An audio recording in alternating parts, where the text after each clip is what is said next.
Well, good morning, good afternoon. I guess I jumped the gun a little bit there, putting up our little graphic. Gillian and I are excited to be here today for our second or third live streaming audio event. Oh, there you are on camera. Oh. I lost count.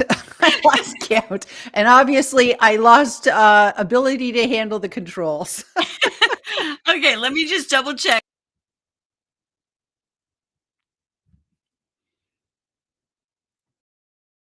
Okay, I just wanted to make sure that we are live, and there you just popped up again as I'm looking at the live. So thank you so much everyone for being here with us. I can see that we are live. Please do feel free to come up and join us on stage. And chat with us. I can see if you are in the comments. If you're making a comment, we can see that in the studio, but please do come up and chat with us because we could chat with each other for a longest time, but it's more fun. And that's what audio is all about anyway, and why we love it, right? Because it's all about having people having conversations. And just to remind everybody, the link is in the comments. So just click on that and you will you'll come into the back, you come into the green room. So that kind of gives you a couple minutes to and then we'll pull you up on stage. So there you go. Yes, yes. And I'll just put up our little uh audio guidelines, which just gives you some information about the whole video event. Oh, okay. Let me just change our thing here. Okay, there we go. A little backstage flipping around. So yes, I have remembered this time to put the link in the notes here. So if you are watching the audio event, the link is right there in the comments. And as I'm looking at it, I'm not seeing it, but this is so weird. Okay, so here we are. We don't know if people are listening or not because we're in this live audio event. So why don't you, I don't know, kick us off, Jillian, and talk a little bit about our topic today and why we picked it. Okay, so if I'm remembering right, our topic is about podcasting and live streaming in 2025. And I think obviously live streaming is important to support podcasting because you and I both have a live streaming show that we repurpose into a podcast. And even with LinkedIn, taking away the LinkedIn audio events and then creating these new ones, which are backed by basically live streaming platforms. So if you don't have a live streaming platform, you can't do audio anymore. So it just kind of shows you that this stuff is going to be more and more important moving forward. A lot of people just do a podcast on its own. So you don't have to have a live streaming tool to do podcasting. And you recently went to PodFest, Annette, and I'm interested to hear what you've learned and what you're going to share because I didn't get to go to that. So that's kind of a cool thing. And I would just say that the prediction is coming in that podcasting is going to be even more important in 2025. Some of the stuff that I've read is the more niche your podcast can be, the better, because I think there's just so many podcasts out there right now. I think the latest stats I read somewhere was, oh, of course I can't find it now, but it was, here it was, 95 million episodes on Apple Podcasts. That's a lot of podcasts. So it just makes you realize podcasting is big. And I can't think of a better tool to build your brand than podcasting because it's so intimate. When you're listening to a podcast, the listeners are like taking everything into their ears. So it's like amazing. And while you're competing with like social media videos and posts and stuff where you've got 3 seconds to hook people, and then off they go, a podcast, typically people are listening for 30 minutes. So it's amazing for building your brand. But anyways, that's just sort of what I wanted to, mention kicking it off. So Annette, over to you. Yeah, I think so too. I That's one thing that I think Clubhouse kind of taught me and taught I think a lot of us. Although I was podcasting before Clubhouse, so there is that, which is like a whole other story of how I started podcasting during the pandemic because I had nothing else to do. But I think that Clubhouse was one of those things that taught a lot of us the power of connecting through the voice, having something that you can listen to, in your car. I would be driving and I'm listening on Clubhouse, cooking, listening on Clubhouse. And that's the same way it is with me now with podcasts. I listen to podcasts while I'm cooking. I listen to them when I'm in the shower because, I like to have something going on in there. And sometimes I get some good ideas. And, yes, I went to podcasts and I just want to give another shout out to anyone who's in the audience. I see the link is there to join us on stage. If you want to come up and chat with us, we welcome you to do that. Click on the link in the comments. And you will come backstage. I will see you. We will see you backstage, and turn your camera off because we are audio only. And then my suggestion is to mute the event. So, which I'm watching our event, but I have it muted. Otherwise, you will hear sort of an echo hearing it. And then, of course, mute your mic if you're not speaking. And when we see you unmute, we'll know that you want to speak.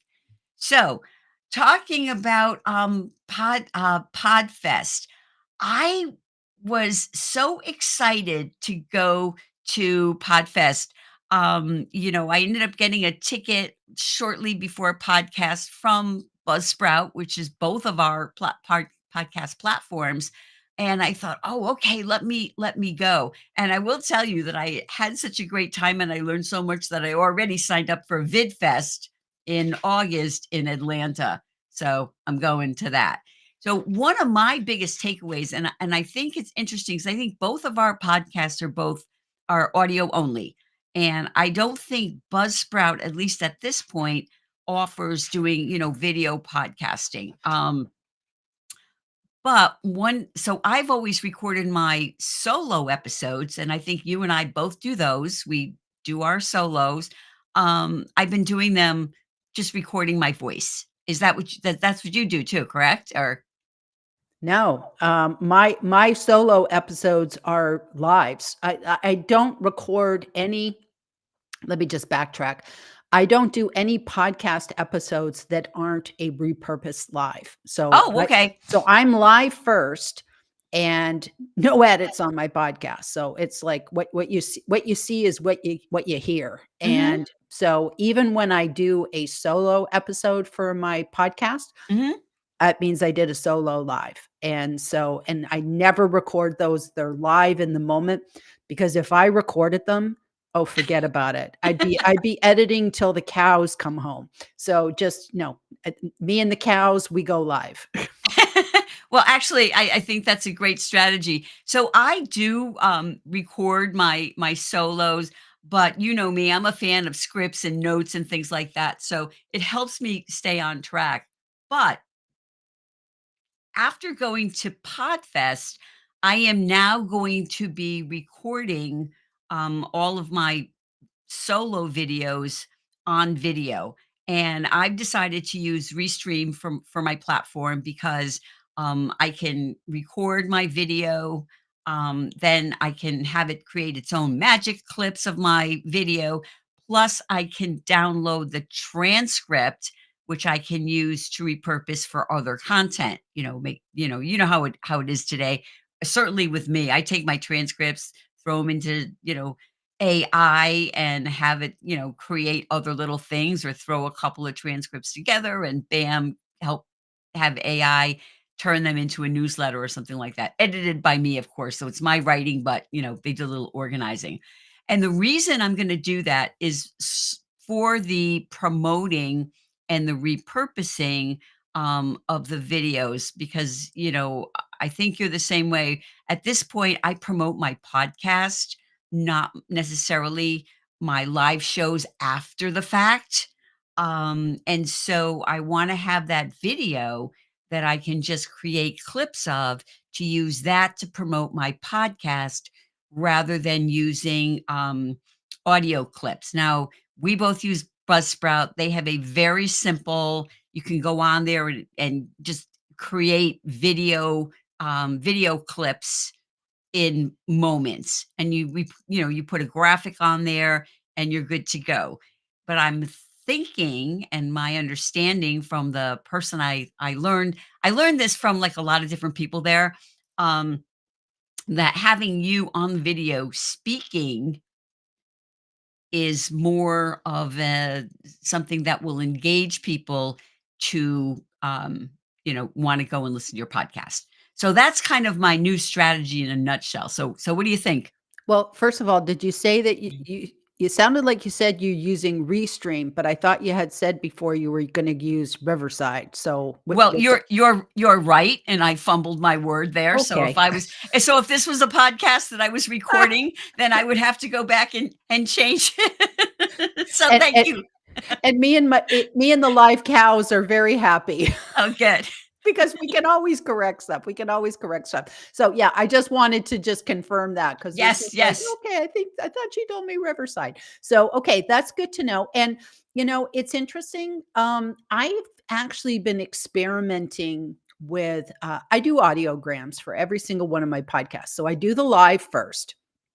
Lives are always on Tuesday, live, or sometimes they're previously recorded. So this week, and this is only for my down under friends because it's the middle of the night for them, or it's so early in the morning. I wouldn't dare ask them to get up at 5 a.m. to be on my show. So for them, I do a previously recorded live, but I don't do any edits. And then I just push out the live previously recorded. So that's what I did this week. But, anyways, on Tuesdays, I go live. Wednesday, I drop the podcast. And so the audio podcast goes out to 5 platforms, including YouTube podcasts as well. So that's another one as well. And you were the one that told me about that. But it's Spotify and iTunes and all those other great places. So, anyways, and then I like to do an audiogram to promote the podcast, the audio podcast. So my first experiment was always just having, a nice graphic that showed the guest. And then I would have, captions so that people could hear, something was going on and they'd turn it up. And then so you'd hear the person talking and then you'd see the captions going across the screen. So then I did another experiment and I went, I wonder if it would be more engaging instead of having like the purple in a circle bubble like I had on the show art. What if I made that a talking circle, which I experimented and I did. I just had the person talking. And then recently I decided to level it up in January because, hey, it's a new year, do something new. And I've started doing audio clips that are total video. It's just the whole person in the clip. So, anyways, always be experimenting, and that's what I'm doing now. Abe, always be experimenting, and I'll let you know how that goes. And I've also started making my clips be vertical because I wanted to repurpose them over to YouTube and get that additional life. Because I thought, this is crazy. I have an audio podcast on YouTube that I don't promote. So that was my thoughts. No, I love the way you did that. I thought it was very clever where you had the part, the voice part in the graphic. And I'll have to check out the video.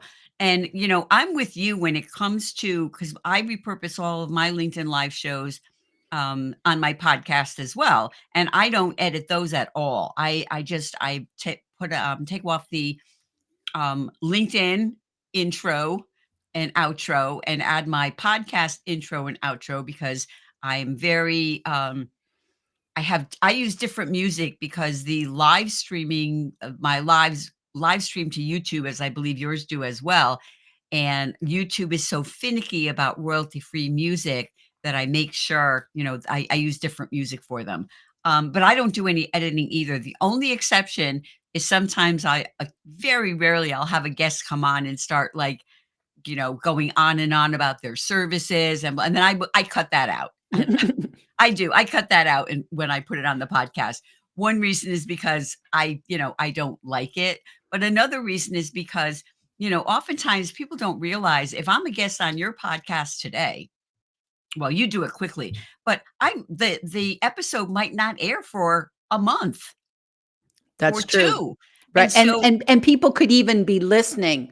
Like, sometimes they don't, even if it pushes out quick, like mine do, some people will go back and they'll listen to something that played a year ago, because a lot of times that content is valuable and it's timeless. So, you don't wanna just say, "Oh, I have this, I'm launching this new thing tomorrow. I have a free right, masterclass." It right. doesn't make sense in the context. Oh, I agree with you 100%.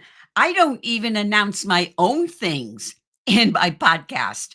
If I'm doing a webinar or something like that, I use dynamic content at the beginning and the end. So with the end, the message now is, oh, if you're having trouble, with video, blah blah blah, sign up for my cheat sheet.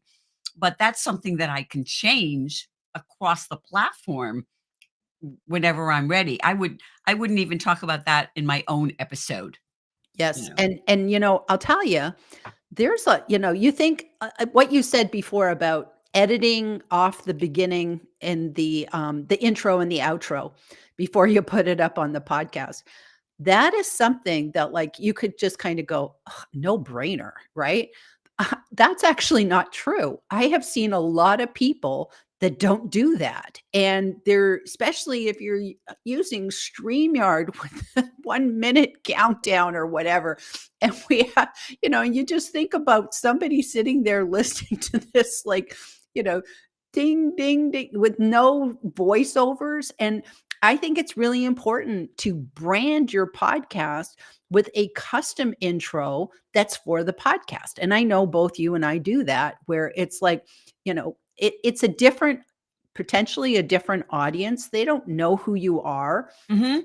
So you have to have that custom intro and outro, and that's why you want to use a platform. Sounds like we're selling Buzzsprout stock I today. know, I know, But I know. but Well, you want something that's, like, you don't have to fiddle with, that, like, has the intro, has the outro.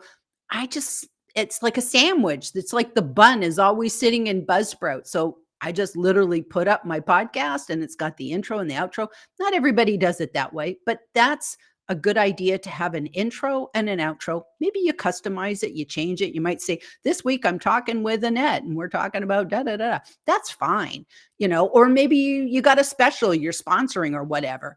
But the thing is, to just take your whole StreamYard with the intro and the outro makes no sense. oh, I'm with you 100%. And I mean, I do, take the intro and outro off, I use Camtasia, and I switch it up that way because I use the what you're using for your intro and outro, I use it for advertising, promoting something, stuff that I'm doing. But I agree with you. I think, I have had, since I did my first podcast, I think it was like May 2020, and I've always had, like, original music that I purchase, royalty-free music, and I try to change, like, every year, I like to change the intro music a little bit, but, or certainly with a new when I change my podcast. But, yeah, I think that too. I think it adds a little certain something to it, and it's really not hard, and it's certainly not expensive either, so I'm with you. All in for the branding. Love that. Love that. So I do want to give a shout out to Marcia, who has joined us and says hello, my Maven Queens, Gillian, Whitney, and Annette Richmond. So happy to see you, Marcia. Please come up and join us if you like. The link is in the comments. Um, so one of the things that, and we don't have to get into a whole conversation about audio events because we've done that plenty of it, but I will say, I am really enjoying this new audio because I'm using the audio on my podcast. So one hour of Media Mavens, and I will say that I do edit that a little bit, but not much, makes 2 episodes on my podcast. So that's like an extra bonus for me. I'm all about the repurposing. I think we should. I think it's a good strategy to get as much. bang out of every buck that you can. It's like, yeah, everything old can be new again if you just put it a different way. And I remember once years ago seeing something, I think it was by Gary Vaynerchuk or something, and he was like, kind of did this thing and showed out he made like 72 pieces of content from one thing. And it's like, you actually can do that. We end up not doing it because we just get distracted and we're just like, oh, but you think about it, it's like, you'd be making quotes, you could be doing this, you could be doing that. Whatever we can do. So yeah, I think it totally makes sense. And the other thing too is, every time you're on a podcast, and this is why I think it's great to be on podcasts, is that you all of a sudden, you just have such clarity when you're trying to express your thoughts. I was talking with somebody the other day, and they were talking about when they sit down and they try to like make a video or, make a statement. It's like, it comes out so stilted, and they overthink it and they overcomplicate it. But then they'll become somebody, they'll be on somebody's podcast and somebody will ask them a question. And it's just like, I don't know, the magical muses take over. And what you say makes so much sense. And you're just like, I need to go on a podcast like every week just to keep my thinking straight. Right. Right. Oh, Makes so much sense. I know, and it's so funny that you would mention that, because I'm a fan of the script. Not for the how-to videos where you're demonstrating, but for short form videos, I'm a big fan of the script, or even notes, so that because it can keep you on track. And I was just sort of having this mini conversation on the side with this video coach on this video community that I'm in, and she was talking about using a script and using this other strategy. But anyway, my point is, when people decide, they say that, oh, if you use a script or something like that, and I think you're mean the same thing when you're talking about when they're recording their own, podcast, is they don't do it the way they speak. If I write a script and I would say, well, you want to go here, that's what I write because that's how I speak. And when people get so focused on doing stuff that they write it like they're writing an article or something like that, and they write it to impress people, and it's just kind of crazy because it doesn't sound like them. So Marcia, I am just seeing you here. I'm going to bring you on stage. You want to respond to my thought there, and I'm bringing Marcia on stage. There she is. Yay. Miss America. How y'all doing? We're good. We're good. I think you need a good laugh. I want to get good like y'all because I'm going to resume my audio event. So I'm just on here just getting nuggets. But sometimes, Gillian, you just so fabulous. It's overwhelming. I'm on overwhelm mode right now. You just the best when it comes to a lot of things. And I had a young lady. I was working with a young lady who was showing me how to work my V-string, which was good, but I want to get better like you and Annette. And I also do a podcast, but I don't do it this way. I do it totally different because I don't want to confuse myself. You know what I mean? So what's your process for doing your podcast? The old-fashioned way, Zoom link, edit it, and then upload it on the platform, Spotify, Apple, and all of that. Don't have a YouTube channel yet. I'm going to start that later on. Well, I would be the first person to say there is no one right way to do everything, and that we have to find out what's more comfortable. It's like I was laughing the other day. I was looking at how many different video editors I have. It's like I have Camtasia, I have Capwing, FlexClip. I have a bunch of different ones. And what I discovered is that each one I use a different way. And so if you're comfortable doing Zoom for the podcast, what's most important is the audio quality. So if you have good audio quality, it doesn't matter what tool you use. Do you agree, Annette? It's really about, is it getting the job done? Yeah, I'm with you 100%. It is just about doing it. And the more you do it, the easier it gets. And it's all about practice. I just want to say hi to Lanier, who's out in the audience. Please do come up and join us on stage as well. We would love to have you. But yeah, I think so too. Audio quality is so important because that's all people have in most cases. I think I would imagine even if people are listening to a video podcast that they may likely be in the car or something like that, and they're not looking at the video. Exactly. And probably the biggest tip I can give anybody with podcasting is invest in a tool that you can use to make your audio levels good.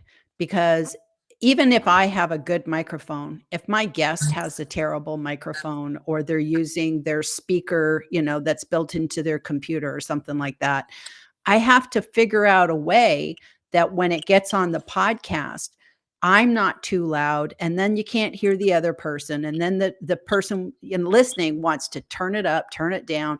I don't want to do that. So you want to equalize your audio levels and then make them the best quality. So there's two things that are going on with your audio editing.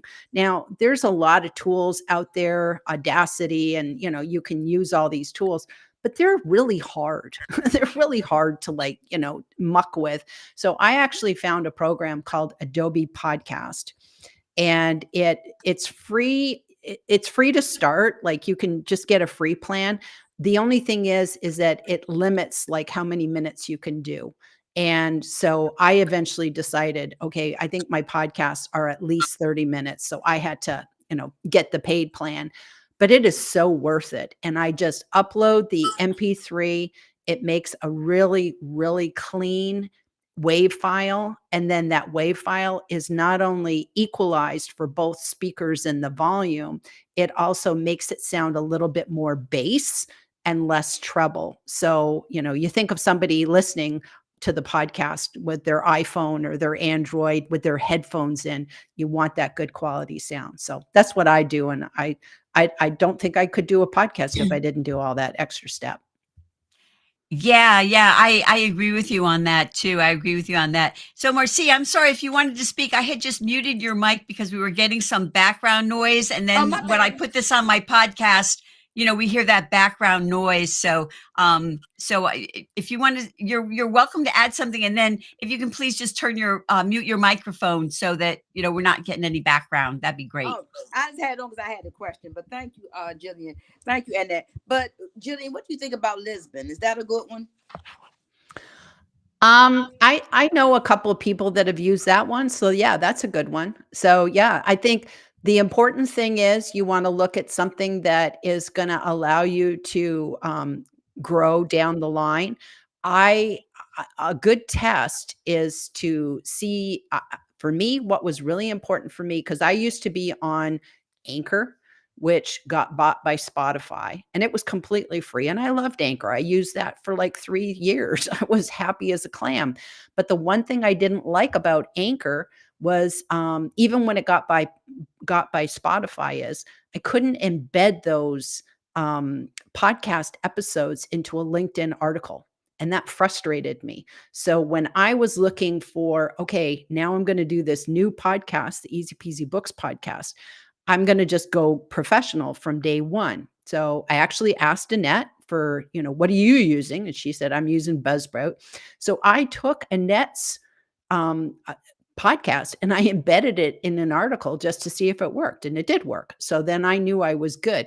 So if you're thinking about Lisbon, think about what would you need to have down the road? Do you want embedded in a LinkedIn article? Then go find somebody who's using Lisbon, get one of their podcast episodes and just test. So I think it's all about what you want to do. But I think I know several people on Lisbon and they've been very happy. So I think that's a good tool.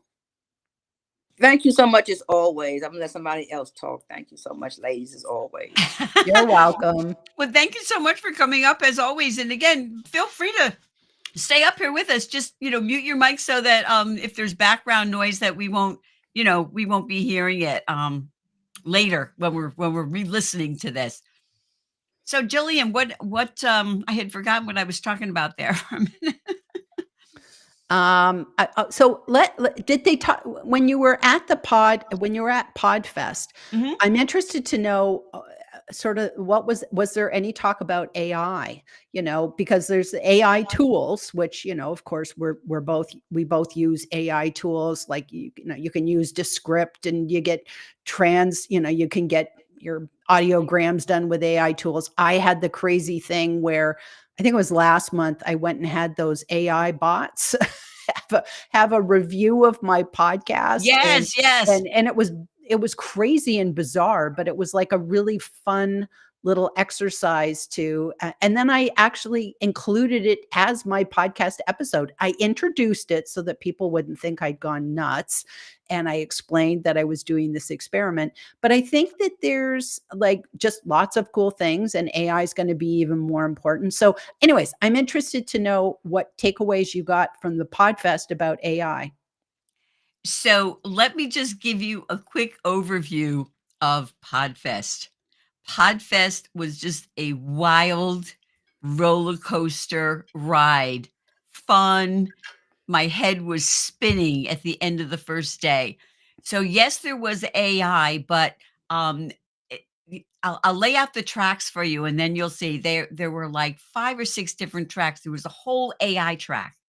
There was a whole track for authors wanting to promote their books on podcasts. There was a whole other track for monetizing your podcast, another track for growing your podcast. And then there was like a wild card track that had all different things in it. So I think I went to a few AIs. One of them was showing how to create your own AI assistant using AI. They were talking about using AI, in your podcast. I met one young man um, just walking the halls who had his dog there. You would have loved it. Little dog sitting like right around his neck. And the podcast that he does, that his company does, is it's called New Horizons. I haven't checked it out yet, but they interview people in a metaverse.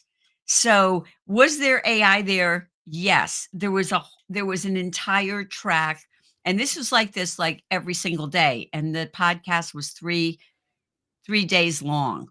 So yes, every day they were talking about pod with AI. To be honest with you, I didn't go to some of it was kind of more basic for people just learning kind of what Mm, they could do with, oh, and here, you can use Chat GPT. Um, and then, I went to several on books, and getting information for your book, and one of the things for that was being on other podcasts. So there were just so many things. I haven't even gone back, honest with you, and look back on my notes yet, but yeah, wow. I mean, there was a whole track on AI, so I would say yes, they're talking about it. Cool. So do you get like video replays, or did you just, if you had to go, if you didn't go to it, you didn't get it type of Well, thing? they had different options. Mm. I didn't opt for the videos. Right now, they are having a special where you can get the videos, and if you went to podcast, you can get the videos, and the videos come with a ticket to next year's podcast. So I'm Oh, considering that. Part of the thing is though, and I'm sure you've been to conferences too, when you go and you get the video, but do you ever watch them? Who a has who lot has of times, no. A you lot of know, times, no. right now I'm in 4 membership programs. Oh my gosh. Well, one, LinkedIn, focus on LinkedIn. One is marketing, and another one is, I'm working on a course right now, so it's through that my course training, Right. and the other one I told you I joined. It's a video community, and it's like just so fun that I just had to be there. But that and creating my own content, you know, it takes a lot of time. But I will say one thing, and one reason that I decided to follow this new podcast strategy is I'm trying to save time. So if I can record my podcast in video, because I'm not about to be doing it live. Plus, if I do a live solo, sometimes I'm using slides, and so that doesn't really translate Right. to a podcast. But if I can do the video and have the same platform create the clips and then give me a transcript, because Apple adds a transcript to your episodes, which is something they Very, started, I think, very nicely. yeah, in the And it does a really nice job of it yeah. too. But if you put it on, if you have the option to put it on Buzzsprout, and then I'm assuming if you put it right up there, that it will also be on like Spotify and other platforms, Mm, because I'm pretty much an Apple Podcast user, so I don't listen on other platforms. But right. I'm assuming if Buzzsprout has the option to add the transcript, I'm sure it's good for search and everything else. Absolutely. Absolutely. So, and again, taking the transcript, do you do that? Take transcripts and then turn them into other content? Yeah, I've turned them into books and articles and Oh, all yeah, sorts of yeah, that stuff. too. So yeah. So I'm a firm believer in that, and I think I could even be doing more. So, and I think there should be video repurposing, and I'm not doing enough of that. It's like you said, there's just sometimes just not enough hours in the day or week, and you're just like, ah. What So one question I do have, I wonder if they talked about, you know, I don't do show notes. And I've often wondered if I should do show notes because, you listen to like Amy Porterfield and she's like, Mhm. at the end, go get my show notes. And I understand that it's a great way to drive people back to your website and they'll go there and they'll get the download. So it makes sense from a whole, marketing perspective. But I'm just wondering in terms of the consumer, are people really accessing show notes? How is it really worth it? That would be my Well, biggest podcast question. so this is based on my opinion because I did not go to any sessions talking about that. But since Buzzsprout has show notes that you can change and they go with every episode, I use them and I change them periodically.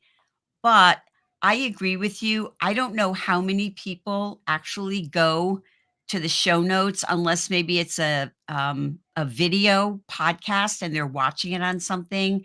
So, I changed that strategy a little bit too, because I would say something like, "Get my video cheat sheet, click on the link in the show notes." So that's kind of Right, what you're talking about, right? So what I did just recently is I purchased a new website, and it's contentmarketingschool.org. So my new, promo on my podcast is download my cheat sheet, go to contentmarketingschool.org/video cheat sheet.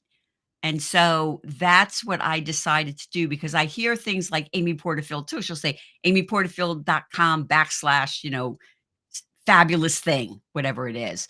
And right. so I just started that since I came back from Podfest, I decided to do that. And I couldn't get contentmarketingschool.com, but I figured if people are listening, the podcast is that name. So, I'll have to see if I get any kind of a boost, but that's what I'm trying because I agree with you. But do you use the show notes on Buzzsprout because they're, Yeah, you I know I I I guess, yeah, I do. I use the show notes field to if you wanna learn more, and it's just like text. If you wanna learn more, go to, easypeasybooks.com, and here's my link, connect with me on LinkedIn, and then I put my profile, and then I always put the profile of my guest as well, and, just a little blurb of course, what the podcast was even about, and that's what I have. But I guess I don't do the, you know, click over to get the transcript. And that's like one of the things I remember always listening to Amy Porterfield. She would be like, show number 792.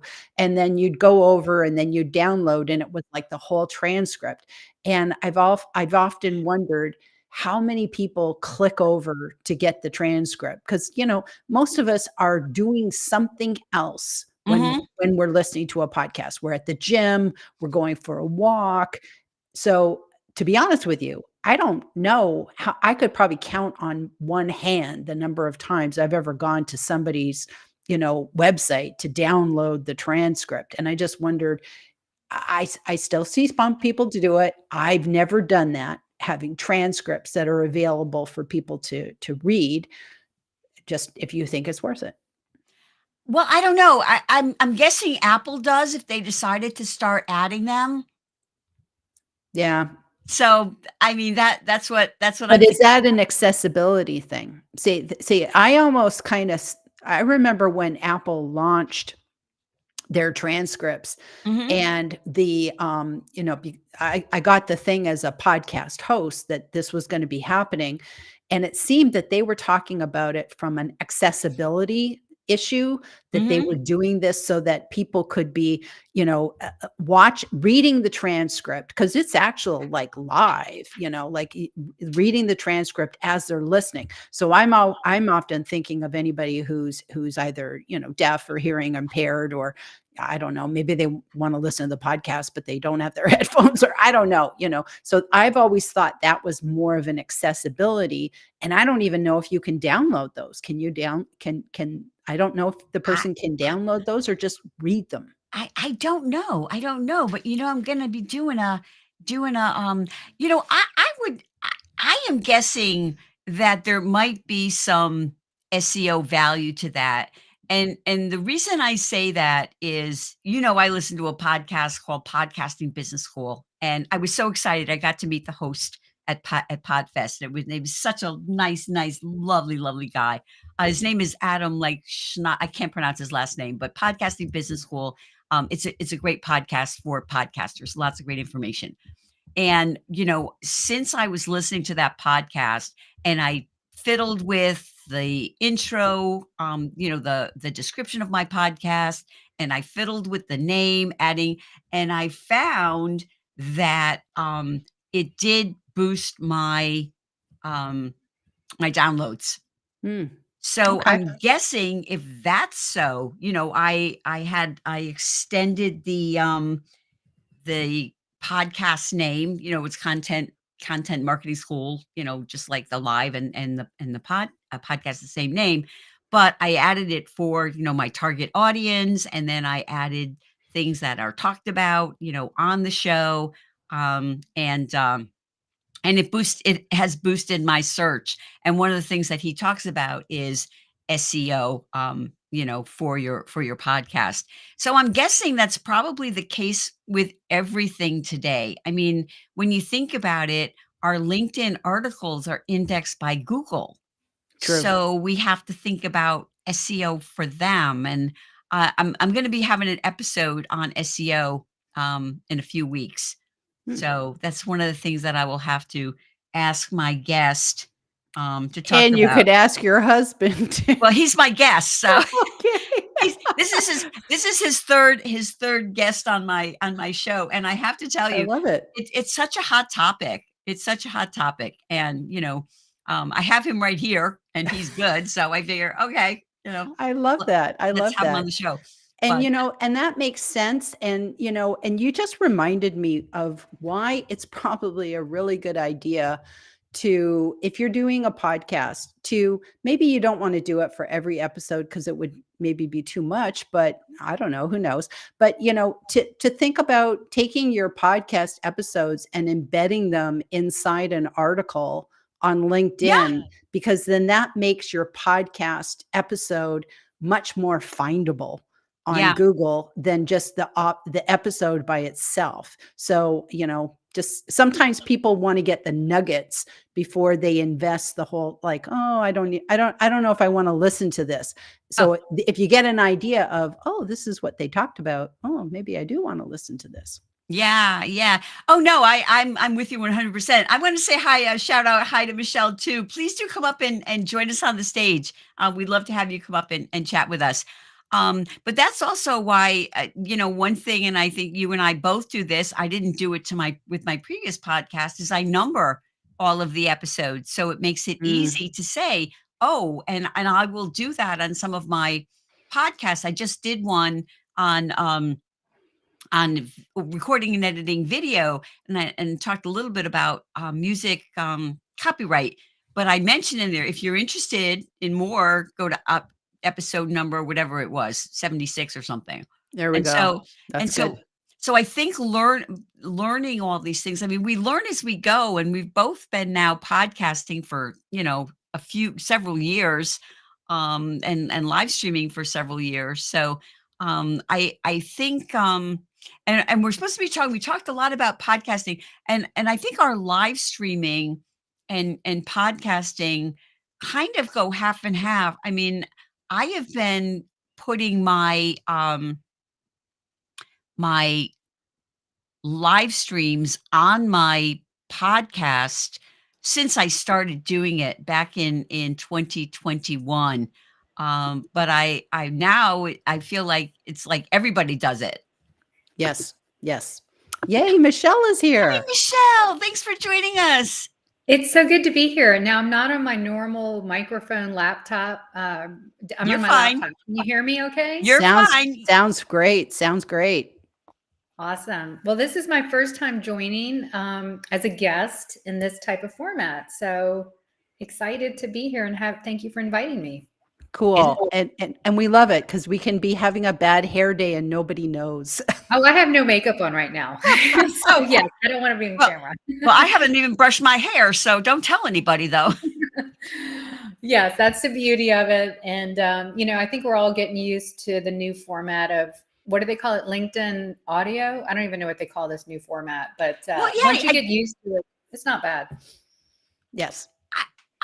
I agree with you. And, there was so many talk of people running back, they're leaving, they're going back to Clubhouse. And I mean, I don't know what's going on there because I don't go there. I don't have time to go yet another place. But, Gillian and I just jumped right in and we're liking it, right, Gillian? Absolutely. And, it kind of, you just always have to think about, okay, lean into whatever everybody else isn't doing. So it's just like, okay, we already have, all three of us here have a live streaming show that we do on a regular basis. So it's like, okay, yeah, we could make this a live streaming show, but then how does it differentiate from the other show that we do? So it just kind of makes sense. Take a new format and, look at it a different way. Michelle, Annette was saying a minute ago, she's repurposing these audio events as part of her podcast. So it's just kind of like, well, why sit there and do the whole recording and then I'm uploading to the podcast and then I'm advertising the podcast? It's like, this is actually a good forum to like record the podcast. So I agree. I know you do the Michelle Squared podcast, the LinkedIn branding show. So this would be a great format for that. Yeah, we could do that too. I mean, the only downside is sometimes it gets exhausting, but I know you're like, I've been doing this for 4 years, is the constant having to do the post and all that. The only wish if I could tell LinkedIn is like, do you remember on Clubhouse days, you could just do an event and not have to post about it and just have the link and then like just a private show. Yeah, or it doesn't have to be a post because it just gets tiresome. But a lot of times I would just do pop-up anyway. And these are kind of what these are. It just, so that way you have the best of both worlds. If people see you on LinkedIn, fine. And if not, you got it for your podcast. So well, you know what? I just had a thought. If we did audio events to our company pages, it would be like having a private event. Nobody would know. Well, that's true. That is true. But the thing is though, I mean, I do schedule these in advance, but so there is that. But when I do live shows, I try to schedule because with the LinkedIn, you want to be posting, and if you schedule, then you're posting. So I try to schedule like several on the same day at the same time, so that I don't have to think about. But you can just go live. Yeah, you're right. You totally can too. And it's, I'm sort of kind of over all that. It seems like, I don't know if I read someone said there was a new algorithm change, or maybe they thought the whole feed has been a convoluted mess in the last week or so. I don't know if you've seen it. So who cares? I mean, we're adding value to the feed versus some of the junk I'm seeing in the last week. So I think having us is a good thing, right? So yes, I think just go for it. So. Yeah. And I think the only downside of, once they kind of got rid of the audio events and they pushed these audio events to the live streaming tickets, right, to the live streaming events.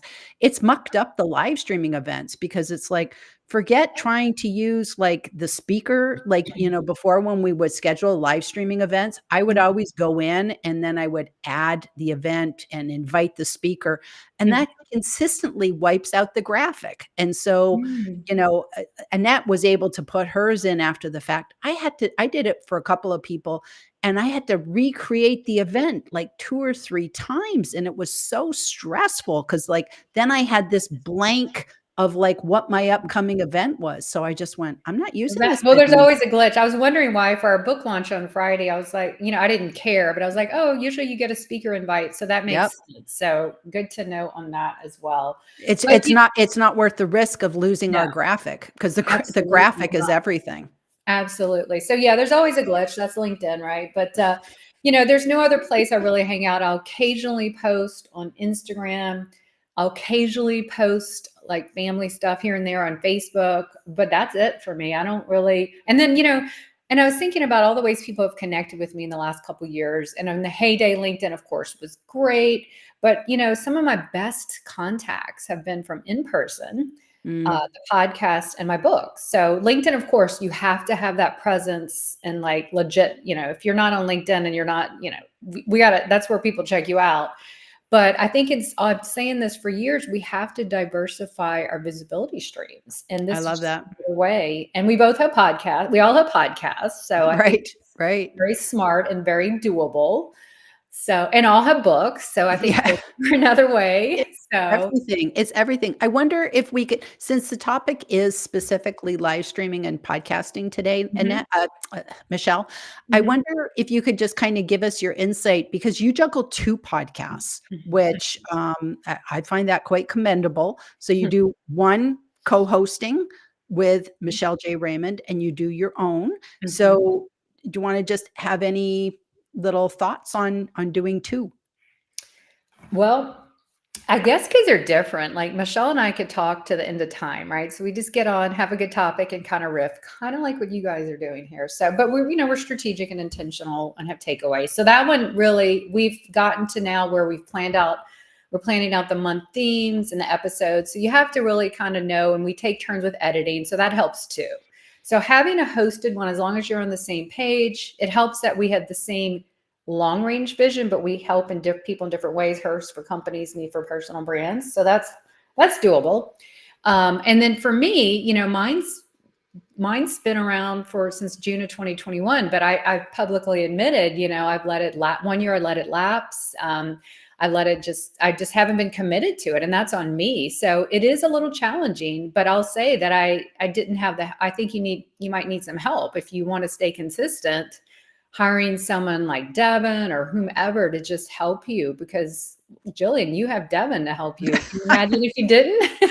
No, I couldn't because it's very difficult, like you said. And with your personal podcast, Standout Women, right? That's with that one. Are you?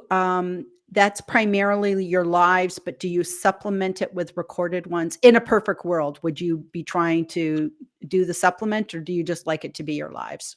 No, I called the Stand-Up Woman. Yes, I started that I called that a pop-out show because now all the branding's around Own Your Lane for the podcast. So I went back and I called that this pop-up Stand-Out Women was the pop-up live show because my initiative is still standoutwomen.org. My mantra, my mission to get more women in business and leadership, not just visible, but to stand out. So yes, a lot of those episodes, and I recorded probably 3 months of them. And so I'm trickling them out now and they work so well. And then I've tried them both ways. I've tried them with comments, no comments, but I know everyone's different. I think Annette, you edit them out once Gillian said, or someone, I like to take them out. I know Gillian, you leave them in. So I think that's personal preference, but with the script, it is I will, if I have, if I was failing in business and I had to eat peanut butter and jelly and have one text tool, it would be to have Descript. Because truly it makes podcasting and even video shooting so much easier. So I think having the added bonus of a live, you can, as you said, put it in your newsletters and then it can go out to YouTube. So that's the strategy I use as well. And I definitely recommend. Cool. So Oh, I'm sorry. Go ahead, Gillian. Nope, you go. No, I was going to say, I do edit out comments. Like when I'm posting this, for example, though, on my podcast, obviously I'm going to keep in all of our conversation.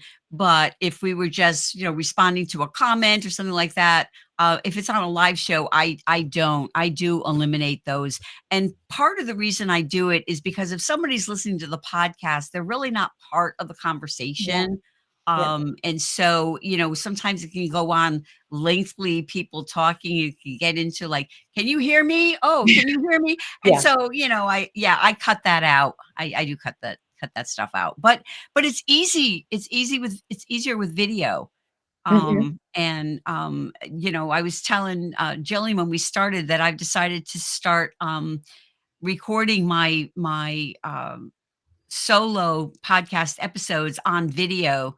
It's just something that I kind of learned at podcasts, to record them on video so that I can repurpose the videos and, get clips of the videos and then get the transcript. And I've decided to use Riverside, which is similar to Descript. It's just another one of those Exactly. things. But I've been, I've used that before. And, so that way I'll be recording the, in video and be able to use that. So I just want to say something here.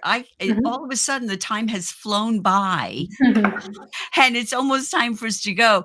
But I just want to say one thing, Michelle, when I, begged and pleaded Gillian to do these audio events with me. And now it's been over a year and a half we've been doing this. Right. What I was thinking of was watching the Trifecta Talks, because the three of you were doing it. And I was like, Gillian, they kind of get up and they know each other and they talk about a topic. We could do that. And it's like, it's fun for us. It's like a whole different thing than doing a live show. Exactly. Absolutely. It's fun. It's just, that's how Michelle and I are when we record the podcast. And then, I love the Trifecta Talks. So you just got to do something fun. I think having a hosted show is definitely, fun, humanizing, engaging. It's something different. There's not that many hosted shows, and especially in this area. So I think it invites us to the conversation. We feel like we're just coffee talking, right? Yeah. And listening to you two. And absolutely. And to your point about the comments on a live, I feel like it's engaging the audience, they want to be a part of it. And then, like you said, for me, my thing is, and I know Gillian, you probably do it for more of a, seamless, easy peasy. I take them out because the context is not there, but just look for what's different. Just like you said, Gillian, what is different? And don't listen to the status quo. Of course, everyone is throwing their arms up about this LinkedIn audio revamp, but it's fine. It's totally fine. It is what it is. We have no choice, right? So yeah. That is what it is right. And, the thing is, I don't see a lot of audio shows like this. I know Felipe, Felipe, he's such a great host too, that he does a few of them, with partners. And I think, you kind of have to do it with a partner, but I don't see a lot of these audio events. I think it's better for us, I guess. Well, we have to be our own promoters because there's a lot not being seen on LinkedIn. So we can't wait. We have to make our own way with it, So, but repurposing, this is not in vain for a one and done. These are now podcast episodes. So, hey, everybody out there, it's been good to be here. And Annette, on another note, I want to get with you one day, or maybe you can do a newsletter thing, not making more work for you, but I can't wait to hear your takeaways from PodFest. I'm bummed I didn't get to go and meet you this time. Well, there's always next year. And I was telling Gillian, I already signed up for VidFest, which is in Atlanta in August, which is like their other thing. Is it the same people? It's the same people. It's the same people. And we all use Buzzsprout, right? For our host? Yeah. Okay. And I'm thinking, I was telling Gillian, I'm thinking of, because they made an offer to people who went to Buzzsprout you can purchase the recordings and then you get a ticket for 2026 at the same time. And I'm like, maybe. I'm thinking about it. By the time I decide I want to do it, it'll probably be gone. But I'm thinking about it just because, I got my free ticket. I was happy to get it, but it came so late. Yeah. That, especially during the holidays. And then I know Brenda Mellon maybe expressed interest. So that'd be fun to have us all kind of female fun story. And I put this in my application. I met Chris the Chris K guy who started Podfest in 2018 when he was after Podfest, came here to Pensacola, did a talk, and then I distinctly remember him saying in the startup and entrepreneurial co-work space, we don't have enough women podcasters. We need women podcasters. Okay. And I was nowhere near quitting my job at that point. But those words have always stuck with me. And so, 3 years later, I started one, but I never forgot him saying that. So here we are, female podcasters. So maybe we should approach them and say, why don't you do a panel of female podcasters and just make it like a workshop and invite all of us. Yeah. And Brenda Meller too, and our different things. And of course I can do, we like stories and relatability. Hey, I met Chris in Pensacola in 2018 and his words never left me, so I think that would be a pitch too. I'm working on Brenda too, so just keep working on her. I'm working on her too. Well, we need to find out when they have call for speakers, or maybe they don't do it publicly, but maybe they do. I don't know. We need to. I will tell you, and I'm going to just edit this out at the end. But after going to Podfest, I feel like I could be a speaker there. Yeah. Oh, sure. Well, I mean, to be honest, they're all short, very quick. They're like 30-minute breakout rooms, except for the people. The panels are generally like the bigger ones or like bigger names, but all of the things are just really, very, very short little. They have a lot of speakers and panelists. Yeah. So why not us? So let's put that on our vision board, ladies. I love it, especially too, because we all have podcasts and we all have books. Obviously they want their Buzzsprout people, but yeah. So, well, we're Buzzsprout people. Yeah. So, okay. Well, we are past our time now. So thank you so much. No, don't be sorry at all. We're, I just want to be respectful of everyone's time. But thank you so much for joining us, Michelle. I'm so glad that you came up on stage and chatted with us. And see, it's like so fun, right? It was very fun. Thank you. It was spontaneity, and that's what I love. And you ladies are just tremendous at what you do. Thank you for being the media mavens and sharing your talk and your expertise. Thank you. Thank you. Thank you so much. All right. Well, I'll talk to you guys soon. Take care. Okay. Bye. Okay, Gillian, and I'm going to just play our outro and we will be gone. All right. We'll see everybody next